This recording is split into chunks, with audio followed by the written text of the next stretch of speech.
Hello good morning. So final day 14। आज कुछ करने का नहीं है, सब कल ही ख़त्म हो गया था। तो आज गोंडोला फेज़ 1 जाएंगे, एक्साइटेड। और उससे पहले ब्रेकफास्ट, रोटी एंड आलू की सब्ज़ी।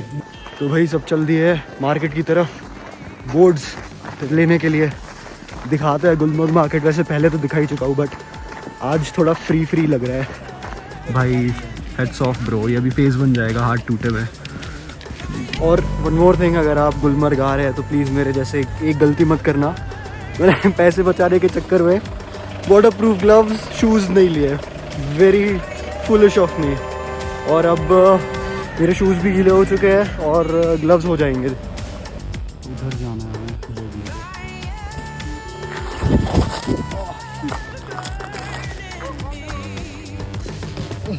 स्लिप हो गया, वहाँ पे गिर गया। शीट भाई आराम से चल रहा है यहाँ पे, बट अभी बूट्स मिल जाएंगे वहाँ से, तब बूट्स पहन के घूमूंगा मैं। This is the shop. इधर पे आए हम स्की इक्विपमेंट और स्नोबोर्ड इक्विपमेंट लेने के लिए। तो इक्विपमेंट्स लेते टाइम हमें एक प्रॉब्लम आ रही थी कि उनके पास अच्छे इक्विपमेंट्स अवेलेबल नहीं थे, क्योंकि जो पहले आ गए थे लोग इक्विपमेंट्स लेने के लिए उन्होंने उनको दे दिए थे। तो जब भी इक्विपमेंट्स लेने जाएँ आप तो सबसे पहले जाएँ, और अगर नहीं मिले अच्छे तो लेना नहीं, कोई मतलब नहीं है। हेलो, तो हेलमेट्स और सब ले लिया है, बूट्स बोर्ड्स। तो ये 1100 रुपये के दिए हैं उसने, एक दिन के लिए पेमेंट नहीं किया अभी, वापस आगे करेंगे। एंड देख लेंगे वापस में कि कोई अच्छे इक्विपमेंट या अच्छा प्राइस मिल रहा है तो वो चेंज भी कर लेंगे। सो अभी बस वापस जाते हैं जल्दी से जल्दी। और गोंडोला में फेज़ 1। ये वाला जो इक्विपमेंट हम लेके आए हैं, we find it much heavier than the ones we were provided. Institute वाले इक्विपमेंट्स काफ़ी सही थे यार, नो डाउट।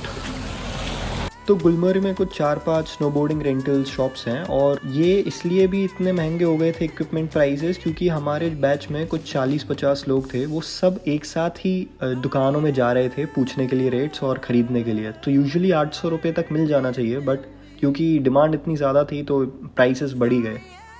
तो ये है गोंडोला का मेन एंट्रेंस, और यहाँ से ही आपको अंदर जाना है गोंडोला में प्रोसीड करने के लिए।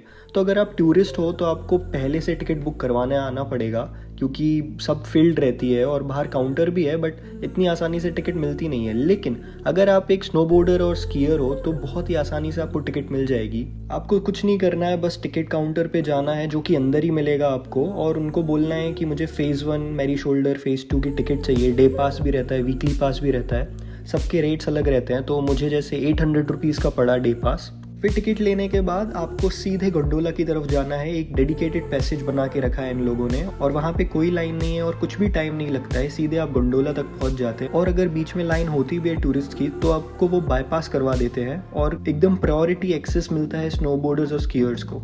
सो यस, गोंडोला में बैठ चुके हैं एंड वेरी फास्ट स्नोबोर्डर्स को प्रेफरेंस मिलता है एंड स्कीयर्स को। That's so good.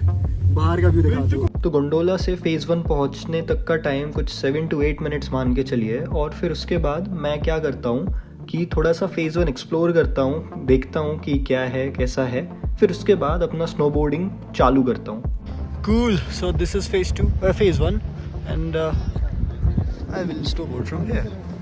एक्साइटेड। तो यहाँ से आप मुझे स्नोबोर्ड करता हुआ कम और गिरता हुआ ज़्यादा देखेंगे, क्योंकि मुझे समझ ही नहीं आ रहा था कि क्या हो रहा है मेरे साथ। मैं कंट्रोल ही नहीं कर पा रहा था बोर्ड को, और मेरे साथ ही नहीं, सारे ही स्नोबोर्डर्स जो नए थे सबके साथ ही यही हो रहा था। और अभी तो फेज़ 1 चालू भी नहीं हुआ था, मैं लिटरली 25 से 30 मीटर ही आगे आ पाया था, और मतलब मेरी इतनी गंदी हालत हो गई थी कि क्या ही बताऊँ भाई। पता नहीं यार, आराम से चल। तो रेडी भाई तो मुझे ज्ञान देके चले जाते हैं, बट रेडी भाई और मैं सेम सा ही कर रहे थे। वो भी गिर रहे थे, मैं भी गिर रहा था। और रेडी भाई और मेरे साथ एक बहुत ही फनी चीज़ होती है आगे, वो देख के जाना ज़रूर।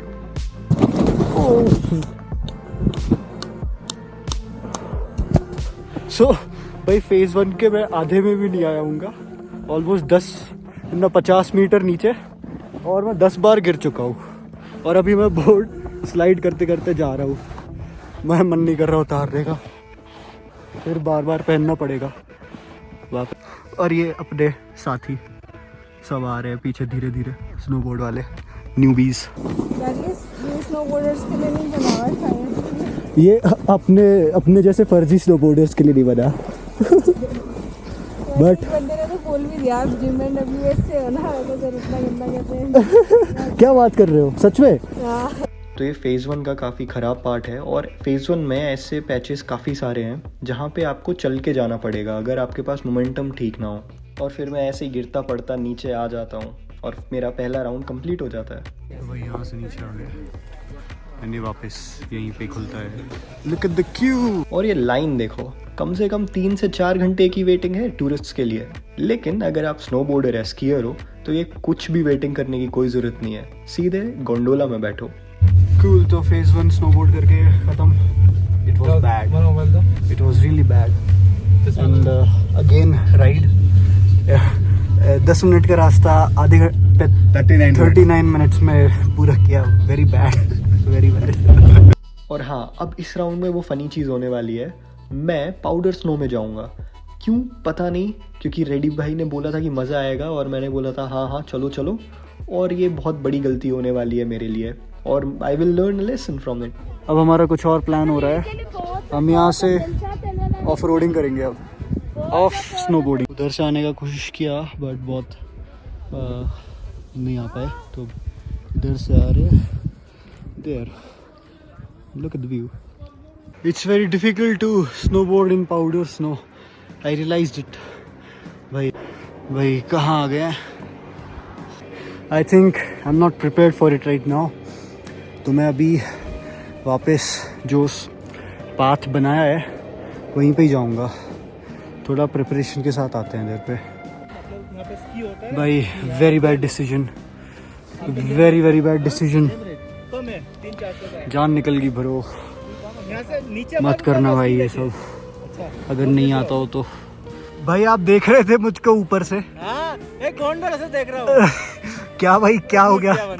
क्या था, थोड़ा वो सिनेरियो एक्सप्लेन करना। भाई बहुत गंदा सीन था, लोग भी चिल्ला रहे थे, गंदा घुस गया अंदर। ओ भाई पानी पी लो। गंदा। Thank you bro. तो हुआ ये था कि मैं पाउडर स्नो में फंस गया था, और अगर एक बार पाउडर स्नो में फंस जाओ तो निकलना बहुत मुश्किल होता है और बहुत एनर्जी चाहिए निकलने के लिए। तो मैं कैसे तो भी करके तो निकला और इतना थक गया था कि बस मैं लेट गया बाहर पहुंच के। तो मैं तो कैसे भी करके बाहर आ गया, लेकिन मेरे ग्रुप का एक बंदा और फंसा ही रह गया वहाँ पे। और क्योंकि वो क्लिफ इतनी स्टीप थी कि वो पता ही नहीं था कि रास्ता कहाँ से है, कैसे जाना है। तो हमें जिसने फंसाया था, मतलब जिसने मुझे आइडिया दिया था, रेडी भाई ने, तो वो उसकी मदद करने चले जाते हैं। भाई वो देखो हमारा एक बंदा कहाँ फंसा है, बाप रे। और क्योंकि इतना फनी सीन हो रहा था कि मैं अपनी हंसी कंट्रोल ही नहीं कर पा रहा था।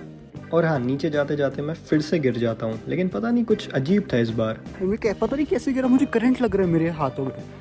शिट, मुझे हाथों में करंट फील हो रहा है।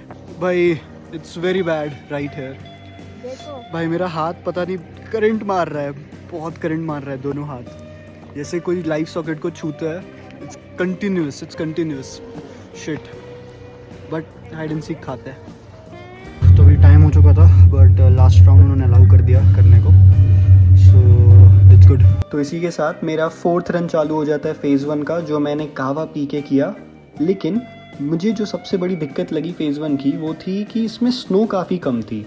तो जब भी आप गिर रहे थे तो आप एकदम हार्ड सरफेस पे गिर रहे थे, इवन कभी कभी तो रॉक्स पे गिर रहे थे, तो उससे इंजरीज के चांसेस काफ़ी बढ़ जाते हैं और मुझे काफ़ी हुई भी इंजरीज।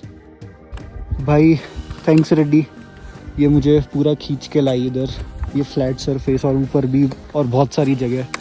भाई मेरा मोराल जो डाउन है, इट्स वेरी बैड, गया मेरा मोराल। सोचा था स्नोबोर्डिंग स्लालम जीतने का कुछ फायदा होगा बट कुछ नहीं, देखा स्कीइंग ही सीख लेना था मुझे। व्हाट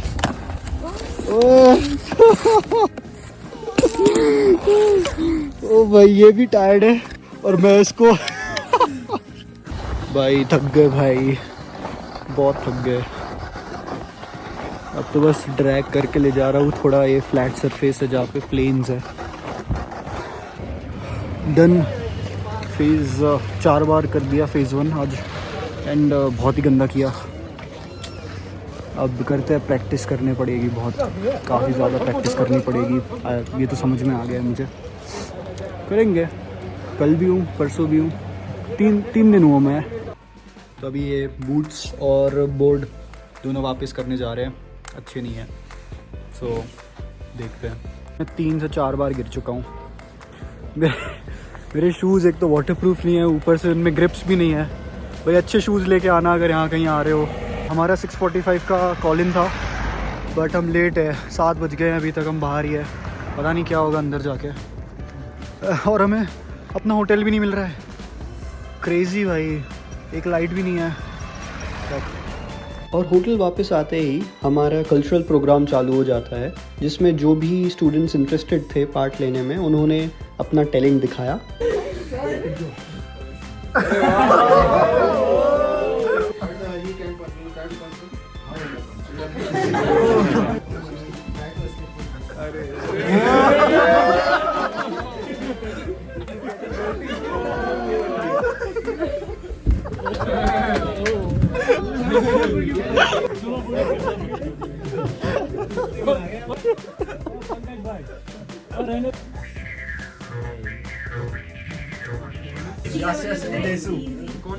बुशी बुशी जैसे हमारा स्नोबोर्डिंग कोर्स बहुत ज़्यादा डिफिकल्ट था, तो वताशी ताचिनो स्नोबोर्डिंग कोर्स हुआ तो तेमो बुजुकाशी देशता ऐसे करके बोलते हैं। याशाशी देशु।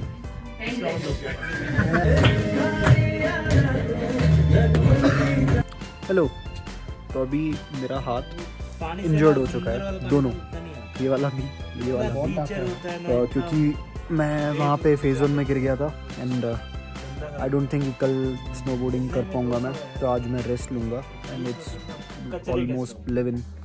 सो good night, see you tomorrow, bye bye.